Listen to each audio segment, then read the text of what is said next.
Okay, I have here my grease gun that I use for my Moly Grease. And you can see I've got the pointed needle fitting at the end. So basically I pulled this lever all the way out and locked it into position. Now I'm going to unthread the top, pull the rubber cap off the bottom, drop it in, and then pull the metal top across it and thread it in and release this. So basically changing the grease in my grease gun.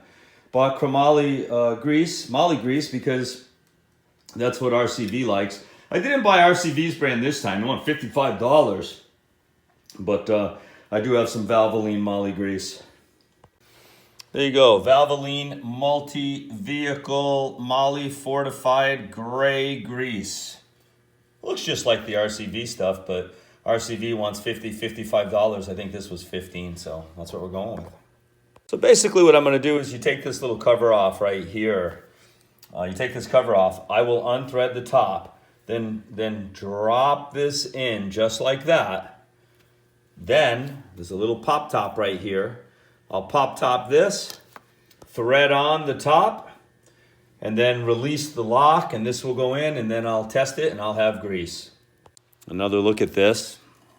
There you go. So I took the little rubber cap off. Basically, this just slides right down in there like so. Look at that. Perfect, perfect. Now I'm going to pop that little top off and then thread it into the top of the grease gun. Then release this handle that's locked into position and slide that forward. Little look at the top of the grease gun. So I'm just pulling that off, okay? Just so you get the proper orientation. I'm going to pull that off and then thread this into the top of the grease gun. All right, the top is off. I just started the threads. Now I'm going to thread this base right into the top of the grease gun. Then release the shaft here that's locked in and let it go all the way into the grease. Okay, the top is threaded on, or you could say the base is threaded into the top. Then I release this shaft right here, slid it all the way into the bottom of the grease gun. Now I'll be able to pump this grease gun and get a little grease coming out of here and just get it all set. Okay, I removed the filler cap. The front axle is just sitting here on a floor jack.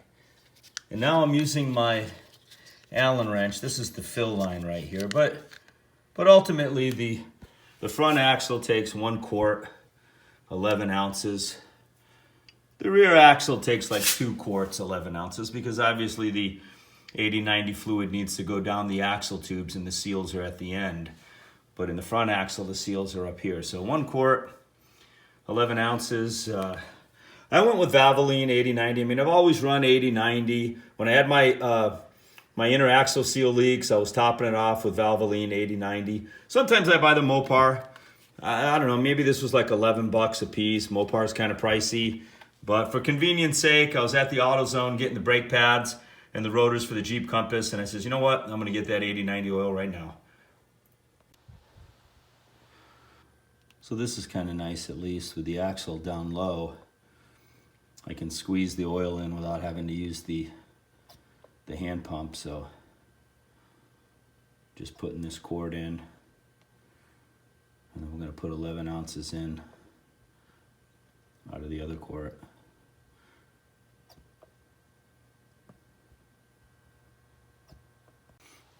All right, in regards to the front axle, 1 quart, 11 ounces. Obviously it didn't flow out of this little fill cap because the axle's on an angle like this. But I had a pretty precise measurement, 1 quart, 11 ounces. I mean, when the axle's in place, I can always open this up and add a tad bit more if I need to, but I believe it's great. So now I'm going to put the plug here on the filler, and we're going to be in great shape. Another step in the right direction.